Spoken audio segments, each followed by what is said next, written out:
This is our second lesson here in Unit 15. We're covering boxes C and D, and we're looking at a specific kind of optimization problem. We're going to be looking at optimizing costs here. So let's just take a look at a couple of examples here. The first example, we got a city here setting up community garden plots for residents living in apartments. The plots are going to be arranged as shown in this little diagram here. So we've got 5 of them along one side and 4 of them down another side. And each plot will be 24 meters squared.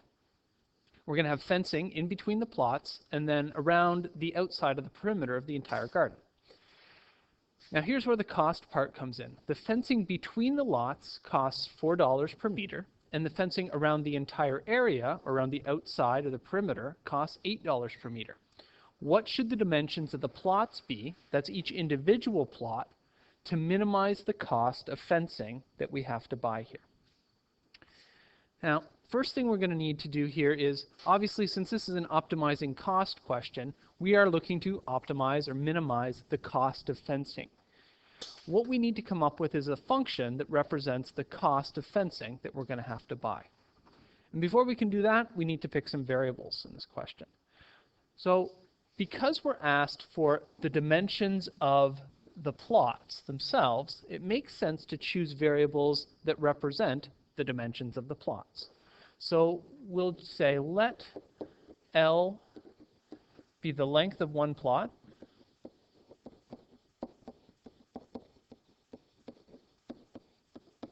and we can let width be the width of one plot.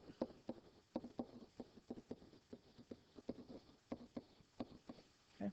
Now, what do we know about length and width right off the top?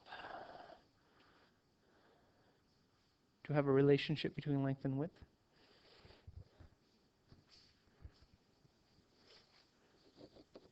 They give us the area of each plot. So we know that that has to be 24, and that 24 has to be length times width. So we're going to use that piece of information at some point. But now we have to work on figuring out how much this fencing is going to cost. Okay? We want a function that represents the cost of the fencing. Before we can get that function, we need to know how much fencing we are going to need. So let's just say we got fencing here. Okay. And we have 2 types of fences, 2 types of fencing. We've got the stuff around the outside, and we have the stuff in the middle. So let's consider these 2 things separately. How much around the outside, and how much, we'll say, inside or in between. So if we come to our little diagram over here, we'll say that our length is over here, and our width is like that.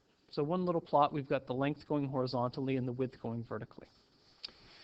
If we want to go around the outside, we can just count up how many of these little widths or little W's we need to go around the outside. We need 1, 2, 3, 4, 5, 6, 7, 8 widths.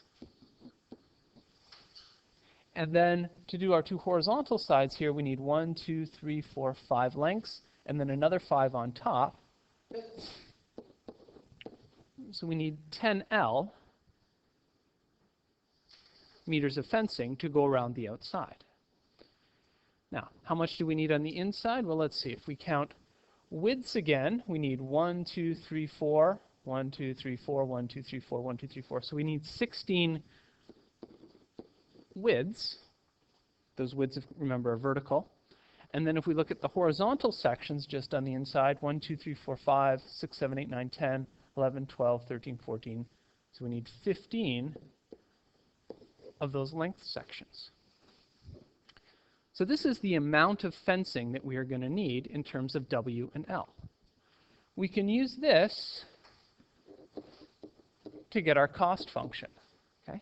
How much does the fencing around the outside cost? Well, the outside stuff costs $8 per meter. So we'll have 8 times the amount of fencing that we need. 8W plus 10L. The stuff on the inside costs $4. So we're going to have 4 times 16W plus 15L.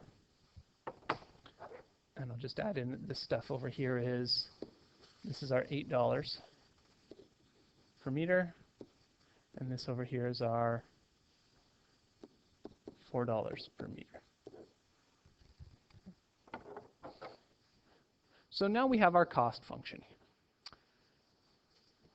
Let's simplify this a little bit. So 64W plus 80L plus, let's see, 4 times 16 is 64W plus 60L. And let's collect our like terms here. 64 and 64 gives us 128 widths. 80 plus 60 gives us 140 L. And instead of cost, I'll just write C here and C here. Okay.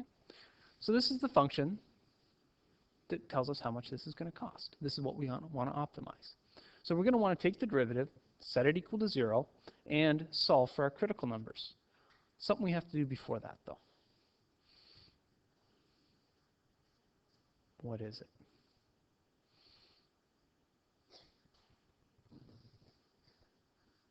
What do you think, Richard? What do we have to do first? We can't find our width and length. That's going to come right at the very end. What's the problem with taking the derivative of this thing?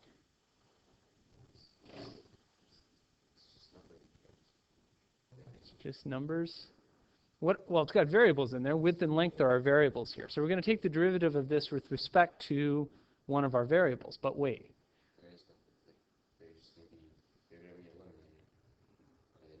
Nope. There's 2 variables. We want one variable so we can differentiate this. So we use our relationship between length and width and the area that we got up here. So what I am going to do is I'm going to take this relationship and I'm going to figure out what my width is in terms of my length. Let's see, divide through by L, 24 divided by L.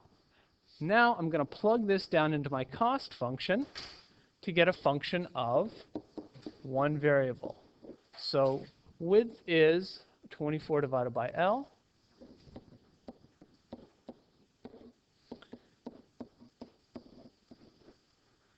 And there is the cost function that I can hopefully take the derivative of. So let's just rewrite this in a form that is a little easier to take the derivative of. The 128 times 24 works out to 3072. Change my 1 over L there to an L to the negative 1. And add in 140L. Okay. Let's take our derivative. What's my derivative going to be here?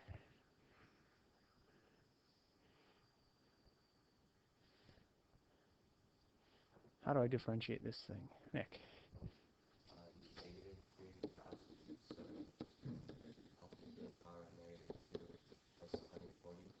All right. Okay. So I got my derivative. I'm looking for a max or minimum. Well, I'm looking for a minimum. So I want to set this equal to 0 and solve for L. So I'm going to keep the 140 on this side. I'm going to bring this first term here over to the other side, and I'm going to get 3072 over L squared. Okay, just rearranging this. And that's going to get me L squared is 3072 over 140, or L is the square root of 3072 divided by 140. So this is going to give us the length here. Okay. So our length, we work this out, I think we get 4.68. Okay. What else do we need to do here? Find the width. Even before we find the width, what's something else we should do? Remember, we're looking for the minimum cost here. We should verify that this length gives us a minimum rather than a maximum. How do we do that?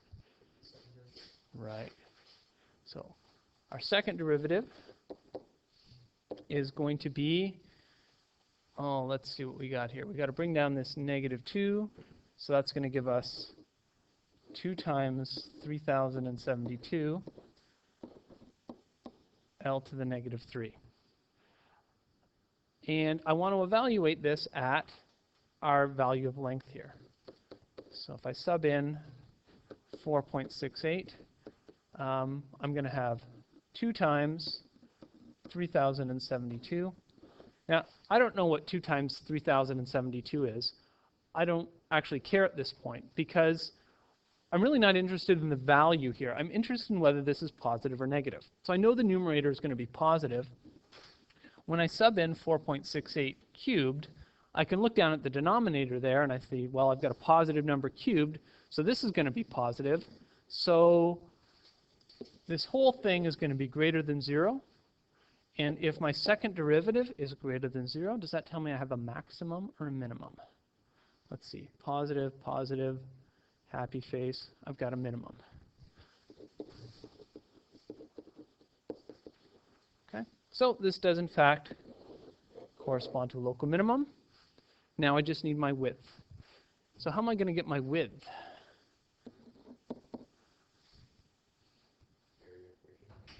Yeah. So I've got my width is 24 divided by my length, 4.68. And I can work that out and get, I get 5.13. And so we are done here.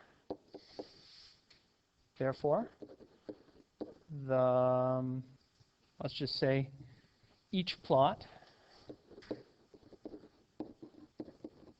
should be